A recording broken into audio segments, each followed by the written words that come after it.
السلام عليكم ورحمة الله وبركاته. عاملين ايه يا حبايب قلبي؟ يا رب تكونوا بخير وتكونوا بالخير عايشين يا رب العالمين.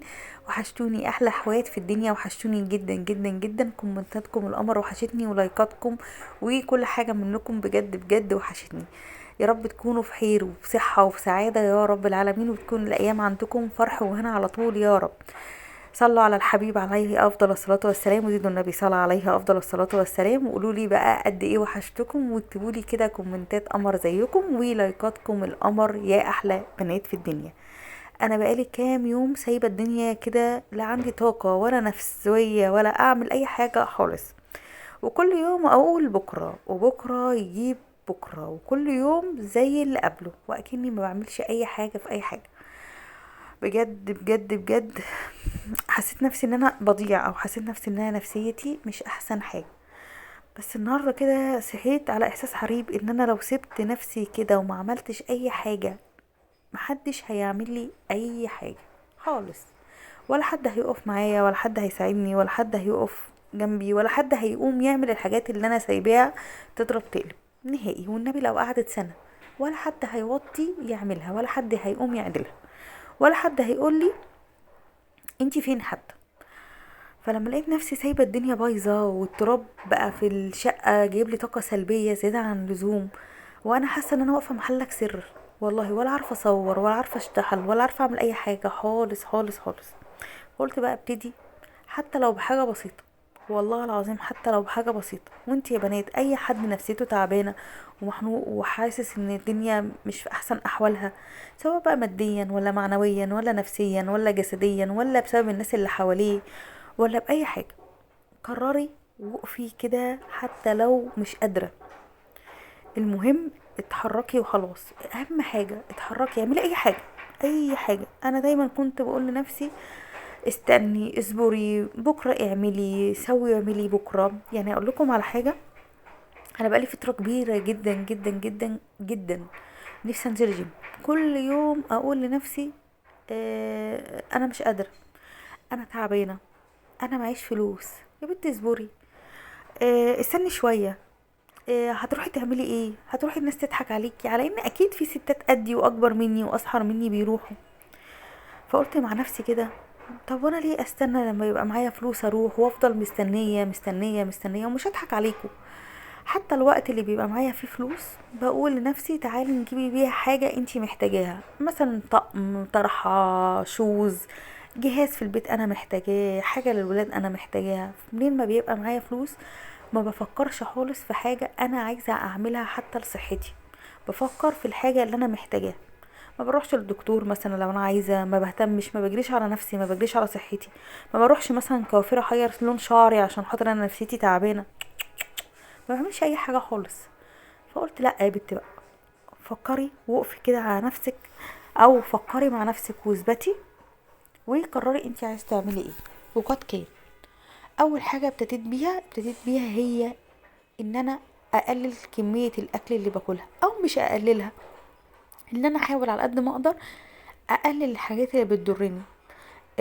السكر بيضرني فحاولت اقلله، العيش بيطحني فحاولت اقلله، الرز هكذا، اللهم صل على النبي، المكرونه هكذا. ما بقتش امنعها، مش حاطه في دماغي ان انا عايزه احس، لا عايزه احس، عايزه اعيش في حياه افضل، احس ان جسمي نضيف فاضي، حفيفة وانا ماشية وانا باكل، مش لازم اكل لما دبها واقوم من على السفرة وانا مش قادرة. فقط كان عملت ده اول حاجة. تاني حاجة، كان نفسي العب رياضة طول الوقت، فقررت ان انا هلعب الرياضة في البيت. اه، مش هقدر، هتعب، مش هكمل. حاولت، حليت ان ده هيبقى روتين يومي، زي ما انا كل يوم بقوم من النوم. طبعا الصلاة ده اساسي، ودي بقت حاجة اساسية طبعا. بس انتي كل يوم بتقومي من نومك، بتروقي بيتك، بتنضفي، بتغسلي مواعينك، بتروقي الشقه، لو عندك حسيب بتغسليه، لو عندك اكل بتعمليه. طب وليه ما يبقاش ليا انا يوم حياه مع نفسي؟ ليا انا ان انا اقوم من النوم طبيعي ان انا بصلي، وانا بفطر بدل ما افطر مثلا في الاوضه لوحدي ماسكه التليفون عماله بس افر فيه وما بعملش اي حاجه، لا، اسيبه على جنب وامسك مثلا قصه اقراها، حتى لو مش قصه كتابيه يعني مش كتاب، حتى لو من على التليفون اجيب قصه معينه اقراها، اعمل كوبايه شاي بلبن او كوبايه لبن اشربها كوبايه نسكافيه على حسب الحاجه اللي انت بتحبيها. تطلعي تقف في البلكونه، اطلعي اقعدي في حته فيها شمس. يعني حتى لو ما عندكيش بلكونه، يعني انا البلكونه عندي قدامي مش فيهاش حاجه حلوه، ما فيهاش حاجه اللي هو اقعد اتفرج عليها واشوف حاجه، اشوف حاجه جديده. بالعكس، بقيت بقعد في الارض بتاعه البلكونه واقعد كده ارمي، اسرح في ملكوت الله واسرح في السماء. امسك جريدة اقراها، امسك كتاب اقراه، امسك تليفوني اقراه. مش بتفرج على فيديوهات بصراحة، ما اكدبش عليكم. ابتدي اقرا حاجة حاجة كده. اولع مثلا اذاعة القرآن الكريم واخليها جنبي. تبقى شغالة في البيت. يعني اول ما بصحى من النوم لازم اولع القرآن الكريم في التلفزيون واخليه شغال في البيت. دي من الحاجات اللي انا قررت ان انا اعملها يوميا. بقت الرياضة بالنسبة لي حاجة يوميا لازم اعملها. حتى لو 5 عدات، النهاردة 5، بكرة هزود تبقى 6، بعده هزود يبقوا 10، هكذا. كل يوم هزود. مقصود كلامي ان انتي لازم تعملي وقت بسيط لنفسك. بصوا، قبل ما ادخل في الكلام كله كلام ياخدني، شايفين الأوضة دي؟ طبعا شايفينها قذرة قذرة قذرة قذرة فوق القذارة بشوية. هقول لكم بصراحه، انا طبعا انتوا عارفين ان انا عندي ولدين. انا الولدين عندي ما بقوش يعملوا زي الاول. كانوا الاول بيساعدوني ويشيلوا ويعلقوا هدومهم. دلوقتي كل ما بيكبروا بحس الموضوع بقى بيسوق. تقول لهم مثلا لموا هدومكم، هنروح ونيجي، هنعمل هنسوي. لقيت الموضوع بيسوق، ولقيت نفسي انا كل مره يقولوا لي هنروح ونيجي، هنروحي مثلا الدرس وهنيجي، فانا بقوم اعملها وارتبها واظبطها. بس لقيت نفسي هم بيرجعوا تاني يبهدلوها، وانا برضو اللي بعيد تاني ترتيبها. طب وانا عليا بايه كل ده؟ فقررت، وما اعرفش قرار صح ولا غلط، ما اكدبش عليكم. وانتوا برضو قولوا لي في الكومنتات هو قرار صح ولا غلط ان انا اسيبها بالمنظر اللي انتوا شايفينه ده. عارفين بقالها قد ايه متسابه كده؟ والله على عيني، اقسم بالله نفسيتي تعبانه ما بعديش من ناحيتها. بس بقالها اسبوع بحاله هي بالشكل ده. هما بيقولوا هيعملوها امتى، الله اعلم. انا ما اعرفش ومش عايزه اعرف. والله ما عايزه اعرف ومش هسأل. انا سبتها لهم كده ليه؟ سبتها لاني انا حسيت ان انا بضغط على نفسي.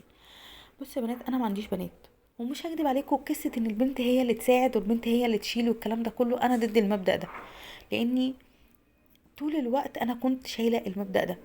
انا عند ماما الله يرحمها وبابا كانوا اخوات الصبيان ما بيعملوش حاجه، وانا طول الوقت انا اللي كنت بلم وراهم. فكنت الموضوع نفسه مضايقني، في ان انا ما عنديش بنت، فهي البنت هي اللي هتشيل مكاني، اللي هتشيل معايا، فده صعب. طب انا ربنا رزقني بولاد، فانا هفضل طول حياتي انا اللي متبهدله ومتمرمطه عشان انا عندي ولاد؟ فلا. بجد كنت وهم صغيرين كنت بعرف اديهم اوردرات هم يعملوها، يرتبوا سريرهم، يعملوا. بس لما ابتدوا يكبروا الموضوع بقى اسوأ. فانا بالنسبه لي حسيت الموضوع بيسوء عليا انا كمنة. فقلت لهم لا، اي حد بعد كده هيبهدل مكان انا هسيبه زي ما هو، حتى لو يقعد سنه والله ما همد ايدي فيه لحد لما تعدلوا. وقد كان، وقد كان. هما ما اكدبش عليكم، انا مسجل الفيديو دلوقتي وهم اصلا بيرتبوا دواليبهم واوضتهم، عشان حسوا ان هم نفسيتهم تعبانه فيها، والشكل العام ما بقوش عارفين ولا يناموا ولا عارفين يقعدوا، وبيدوسوا على الهدوم ومش عارفين الهدوم الوسخه من الهدوم النظيفه، والدنيا متمرمطه. انا في الوقت الحالي بسجل وهم بيروقوا اوضتهم. فعشان كده يا بنات ما تجيش على نفسك. عندك صبيان علميهم يعملوا حاجه حتى لو حاجه بسيطه. مش لازم لما تتعبي هم يساعدوكي، مش لازم خالص. وانتي حتى كويسه وبكامل صحتك لازم هم يساعدوكي حتى لو حاجه بسيطه. على الاقل يرتبوا حاجتهم هم، يشيلوا حاجتهم هم، يروقوا مكانهم. ده مش عيب، ولا عيب ان انتي تعيشي وقت لنفسك. محدش هيعملك حاجه ليكي انتي، محدش هيقف ويقولك انتي لا والله يا ماما انتي تعبتي فخليكي النهارده وانا هقوم اشيل مكانك او هساعدك او سواء ولد ولا بنت، فده مش هيحصل يعني. فتملي دوري على نفسك، اسعدي نفسك، دوري على صحتك، دوري على حالك. خدي وقت لنفسك انتي، لازم تاخدي وقت لنفسك تفصلي. والله العظيم يا بنات، انا لما مشيت بالمبدأ ده او بالوضع ده حسيت ان انا ابتديت شويه اهدى. حتى مع الولاد كنت تملي مهيبره، تملي بتنرفز، تملي بزعق، تملي صوتي عالي، تملي ذاكروا اعملوا واعملوا واعملوا، كنت طول الوقت متعصبه. لما ابتديت احط لنفسي وقت لنفسي انا لمنة، حسيت اللي فرق كبير جدا جدا جدا. خليني اقول لكم الكلام ده او اسجل لكم الفيديو ده على ان انا عارفه ان الروتينات على فكره ما بتجيبش مشاهدات خالص بالنسبه لي، مشاهداتها بتبقى ضعيفه، بس اللي خلاني اقول لكم الكلام ده لاني اكيد في كذا واحده زيي، مش كذا واحده، يمكن كلنا احنا كستات شبهنا شبه بعض. اكتبوا لي في الكومنتات، هل انتوا كنتوا بتحسوا ان انتوا نفسيتكم تعبانه واعصابكم ومش قادرين وكل ده فعلا حقيقي، ولا انا لوحدي اللي كده؟ هل انا لوحدي انا اللي تعبانه وعايزه اروح للدكاتره، ولا كلنا فينا هذا الوضع؟ بس مش هضحك عليكم، انا لما مشيت بالمبدأ اللي انا افكر في نفسي، سواء بقى العب رياضة حتى لو بسيطة في البيت، اشرب حاجة انا بحبها، افصل عن الناس، افصل عن ولادي، اقول لهم مثلا ماشي اخرجوا، عايزين تخرجوا ماشي اخرجوا مع اصحابكم عادي، عشان افصل لنفسي انا، اتفرج على فيلم يعجبني، العب في التليفون، اصور اي حاجة انا عايزاها، امنتج اي حاجة، المهم ان انا افصل عن ذاكر، ظبط، روق، بس بجد بجد محتاجة، حتى لو ولادك صغيرين نيميهم بدري واقعدي شوية لنفسك.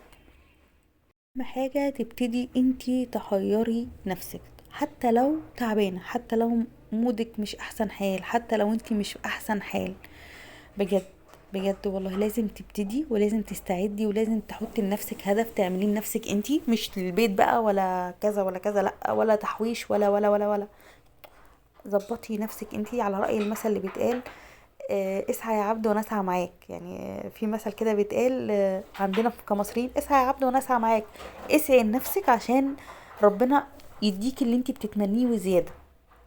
والله حتى الاكل، والله حتى الاكل، لو انا ما فكرتش اعمل حاجة من اللي عندي هلاقي نفسي بطلب من بره واصرف واضيع وكل حاجة. فاعملي حاجة بسيطة، حتى حاجة تفرحك انتي، يعني انتوا زي ما انتوا شايفين انا عندي حبة ملوخية اللي انا وريتهم لك، عندي حبة رز، عندي حبة شوربة، طب ولا هيكفوا ولا هيوفوا، حتى لو اكلنا هنبقى برضو لسه جعانين، ما اكدبش عليكم.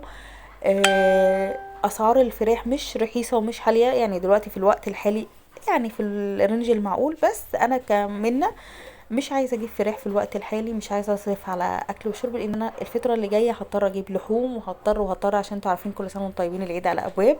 فقلت يا بنتي لا، اعملي حاجه بسيطه، فقررت اعمل رقاق جنب الملوخيه وجنب الرز وهناكل الحمد لله. فلو احنا ما فكرناش احنا هتلاقي نفسك بتصرفي وهتجيبي وهتسوي، صح ولا مش صح؟ ايه اللي خلاني قلت الكلام ده في وسط الكلام اللي انا بقوله، اللي هو اللي انت لازم تهتمي بنفسك وتظبطي حالك وي. اللي خلاني قلت الكلام ده ان احنا فعلا لو كمان ما فكرناش في الاكل وفي الشرب وظبطنا حياتنا واحنا اللي مشينا الدنيا، احنا كستات ما اكدبش عليكم، الراجل بيشقى وبيتعب وبيقف على رجله طول الوقت في الشارع وفي الشغل والكلام ده، وفي ستات برضو ربنا يعينها في الشغل وبتشتغل، ربنا يعيننا جميعا يا رب، وفي ستات قاعده في بيوتها بتروق بيتها وبتعمل اكل وبتراعي ولادها وبتروح مدارس بس، والكلام ده كله كلنا يا رب يا رب، يعني ربنا بيدي كل واحد على قد ما هو بيقدر يعمل، فربنا يا رب يعيننا جميعا. بس البيت من حير ست عامل شبه البيت من حير لمبة، الست هي لمبة البيت، هي عمود البيت، هي لولاها مش هتلاقي الدنيا متظبطة، هي الست اللي بتظبط كل حاجة، ما في ست ما بتظبطش حاجة، مهما هتكون ضعيفة، مهما هتكون ما بتفكرش، مهما ما بتعرفش ترتب، ما بتعرفش تمشي تظبط امورها، وي والكلام ده، في ستات كده ما بتعرفش والكلام ده كله، بس بتلاقيها برضو وقت الجد هي اللي في ظهر الراجل. فبجد والله يا بنات، زي ما انتي طول الوقت في ظهر جوزك وطول الوقت في ظهر ولادك وطول الوقت بتلفي ورا ولادك وطول الوقت بتحاولي توفري عشان تعملي اكل، وطول الوقت بتحاولي ترتبي بيتك عشان بيتك يبقى في احسن حال او في احسن شكل قدام الناس اللي جايالك، انتي بقى حقك كنفسك كبني ادمه عاديه عايشه في هذه الدنيا ان انتي تعيشي لنفسك، ان انتي تظبطي حالك، تظبطي امورك، حتى لو ب50 جنيه معاكي، 50 جنيه مثلا زيادة عن حقك، او مثلا محوشاها لحاجة ومعاكي زيادة، عايزة تعملي حاجة لنفسك ما فيهاش مشكلة، انتي بتعمليها لنفسك، بدل مش عرضها للناس، حاجة لنفسك انتي لبيتك ولجوزك ولنفسك، محدش هيقولك انتي عملتيها ليه، عايزه الون شعري اعملي، مش لازم تروحي الكوافير وتدفعي مبالغ وقدرها، لا، ممكن تجيبي علبة سبحة وتعمليه في البيت، هتحسي بتغيير شكل، عايزه اعمل رجيم، مش لازم اروح للدكتور الفلاني واخد الابره الفلانيه اللي انا بسمع عليها في النت، قللي كميه الاكل واحده واحده، خليه نظام الاكل اللي انت هتمشي عليه نظام حياة، مش نظام ان انت بتقسي على نفسك او بتموتي نفسك بالبطيء، او اللي هو نص رغيف وبضايه وي لا. كلي كل حاجه وظبطي كل حاجه، بس حاولي تقللي الكميه اللي انت بتاكليها حبه حبه. النهارده مثلا باخد طبق رز كبير، لا النهارده هقلل شويه، النهارده هقلل شويه، لغايه لما هتلاقي معدتك قفلت واحده واحده. امشي واحده واحده. انت رايحه تعملي، انت عندك وراكي تارجت ان انت تنزلي في جسمك؟ مش وراكي تارجت، مفيش تارجت، مفيش حد مستنيكي يقولك ايه ده انت نزلتي او جسمك نزل فبرافو. لا، انت بتعملي عشان نفسك، فاجتهدي باي شكل. آه فرحي نفسك. ادخلي، ما بعرفش احط مكياج عادي، ما انت كده كده قاعده في البيت، محدش هيجي يقولك انت اللي بتعمليه ده. حطي اللي انت عايزاه في وشك، ما انت مش نازله بيه الشارع. حطي اللي انت عايزاه، لطحي وشك حتى لو مش احسن حاجه، بس المهم ان انا غيرت من شكلي عادي. نفسي في دهب، معيش فلوس اجيب دهب، مش عارفه اوفر، اللي بوفره بصرفه على البيت. مش عارفه اجيب دهب، عادي جيبي اللي هو الاكسسوارات والبسيها. مش الاكسسوارات اللي هي الفالصو، لا اللي هي الستانلس، اللي ما بتغيرش اللون اللي هتقعد معاكي كده. اي حاجه حتى لو حاجه بسيطه حاولي تفرحي بيها نفسك، تفصلي بيها مع نفسك. حاجة انتي بتحبيها تعمليها. مثلا انا كنت زمان بحب اشتغل في الجلد، وكانت هواية عندي جدا. مش استاذة ورئيسة قسم يعني، بس بحاول اعمل حاجات بسيطة، بوك صغير اللي هو بوك الفضة، حاجة صغننة ميدالية بتاع، ما فيهاش مشكلة بعملها. حتى لو باظت معايا، عندي حاجتي، شغل الجلد موجود في البيت، الحاجات اللي بدق فيها موجودة في البيت، اديني بعك وسلام. حتى لو ما طلعتش احسن حاجة، ما انا اللي هلبسها، انا اللي هشيلها، انا اللي هاخدها، محدش هيشتريها مني. انتي مثلا بتحبي التطريز، حاجة بسيطة، امسكي طرحة عندك طرزيها من حتة معينة، امسكي بلوزة عندك حيري ملامحها. اه كده. بتحبي القص والتركيب والحاجات دي، قصي في هدومك عادي، قصي حاجة عندك مركونة ركبي ده في ده، حاجة كملي، ما عجبكيش فكيها تاني. ايه المشكلة ان انتي تعملي؟ بدل ما حدش هياخد منك فلوس، وبدل ما حدش هيقولك انتي اللي عاملاه ده، محدش هيتكلم معاكي. ولو حتى حد اتكلم معاكي، ايه المشكله؟ ما اللي يتكلم، الناس كلها بتتكلم، هو في حد ما بيتكلمش؟ المهم انتي مرتاحه وانتي مبسوطه. اهم حاجه ان انتي تبقي مبسوطه. مش مهم الناس اللي حواليكي، والله العظيم يا بنات ما هو مهم الناس اللي حواليكي. هقول لكم على حاجه. انا في ناس قالت لي انا ما بحبش روتيناتك، ما بحبش ان انا اتفرج على روتيناتك. حقك، انتي حقك، وانا كمان حق ان انا اعمل روتين. انا بعمل روتين ليه؟ انا بعمل روتين لاني انا لو هتكلم عن الميزانيات بس، فانا هتكلم معاكم عن الميزانيات بس. اتكلم عن التوفير، فانا هتكلم عن التوفير بس، هيبقى الفيديوهات معينه. طب انا عايزه احكي معاكم بقى كاخواتي، حاجه حصلت معايا في دنيتي، حاجه انا جربتها ويها هستمر عليها ان شاء الله وهظبطها. فعايزاك اقولها لكم. مش هينفع اقولها لكم في وسط ميزانيه، مش هينفع اقولها لكم في وسط بند توفير، مش هينفع مثلا هبقى بعمل تقسيمه لحوم واقول لكم ده، بس هينفع اعملها معاكم وانا بعمل روتين في بيتي وانا بروق وكده، وانتوا بتتفرجوا وبتسمعوا وبتدوني رأيكم. انا اهم حاجة بالنسبة لي رأيكم هو اللي يهمني، رأيكم هو اللي هيخليني احس فعلا ان انا مش بكلم نفسي. كومنتاتكم اللي انتوا بتكتبوها اقسم بالله هي اللي بتفرق معايا، والله العظيم لما في حد فيكم بيدخل يكتب لي دعوة، اقسم بالله اقسم بالله كمان مرة وقتيني بحلف والله بفرح اكني عيلة صغيرة. ولما حد بيدخل يكتب لي كومنت كبير طويل عريض، على ان في ناس بتقول لي معلش حقك علينا ما تزعليش احنا طولنا في الكومنتات، والله العظيم ما بيزعلني الكومنت الطويل. ليه؟ لان انا بحس الانسانه دي مهتمه بيا زي ما انا مهتمه بيها، مهتمه ان هي تكتب لي كل حاجه في تفصيله في الفيديو، والله العظيم ببقى مبسوطه بسطه. يمكن اللي حواليا فاكرين ان ده موضوع عادي، انتي ليه بتقوليه ده؟ طب هقول لكم حاجه. انا مره حد كان كاتب لي كومنت طويل عريض كبير جدا، وفي كلام يعني ايه دخل في بعضه، وتقريبا هي بتسجل فويس يعني بتكتب بالفويس مش بتكتب كتابه، فالكلام دخل على بعضه. فبقول له ياسين معلش ترجم لي الكلام ده انا مش فاهمه. لقيته بيقول لي يا نهار ابيض، كل ده كومنت وانتي عندك قلب تقعدي تقريه؟ قلت له قال لي ده انتي فايقه. بس بالعكس انا مش فايقه، بالعكس دي حاجه بتفرحني، والله العظيم حاجه بتفرحني. ويمكن كمان رديت على كل كلمه بحذافيرها، كل اللي هي قالته لي في الكومنت انا رديت عليه. في ناس بتكتب لي كومنت واجي افتح ادوس على الكومنت بلاقي الكومنت تحت ما بيفتحش، اكتب لهم اقول لهم انا كان نفسي ارد على الباقي بس للاسف الكومنت ما بيفتحش. الاقيهم بيكتبوا لي الكومنت تاني، والله العظيم ببقى مبسوطه. فوالله يا بنتي عيشي الحياه، مش هقولك بقى عيشيها لنفسك وطز في اللي حواليكي وي بقى لا، اللي حواليكي حواليكي، واللي جنبك جنبك، حبي اللي تحبيه وتكرهي اللي تكرهيه، واللي يبعد يبعد، واللي جنبك يبقى معاكي يبقى معاكي، واللي بينتقد بينتقد والكلام ده كله. بس اهم حاجة انتي تبقي انتي نفسك مبسوطة، دي اهم حاجة في الموضوع. قولولي انتي كده في الكومنتات كلكم، كم واحدة عملت حاجة وحست نفسها مبسوطة، وكم واحدة زي حالاتي ما كنت فاقدة الشغف وفاقدة الحياة وفاقدة النفسية، والنفسية 0%، ومكنتش طايقة نفسي ومش طايقة اللي حواليا، وي وي وي وي وي، وكنت حاطة ايدي على حدي. كم واحدة كانت زيي او ما زالت زيي؟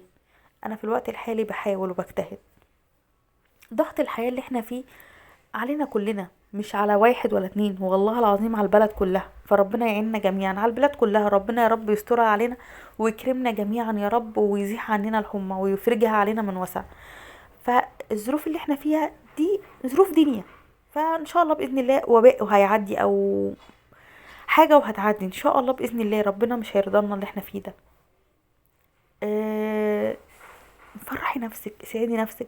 ما تستنيش بقى اصل الاسعار عاليه فانا هقعد اصوت وارطم واعمل.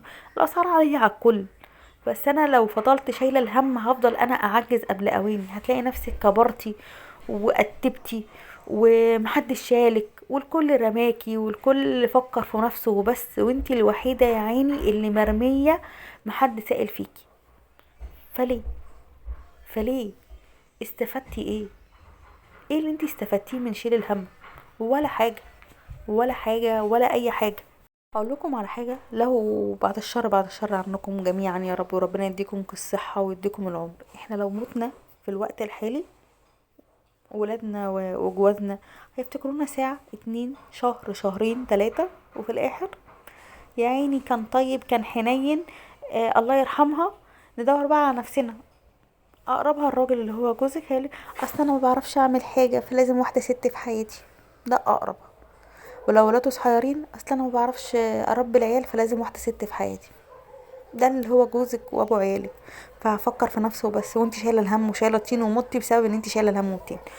ف فرحي نفسك واضحكي وزقططي وهيصي، والدنيا مش مستاهله، والدنيا مش مستنيه ان حد يقف يقولك اعملي. ابتدي هتلاقي نفسك هتستمري. اسعي هتلاقي نفس ربنا هيديكي حقك وكامل ومكمل، وهيساعدك اكتر واكتر عشان شايفك ان انت بتجتهدي. لكل مجتهد النصيب. بس الفيديو يكون عجبكم وتكونوا اتبسطتوا معايا فيه.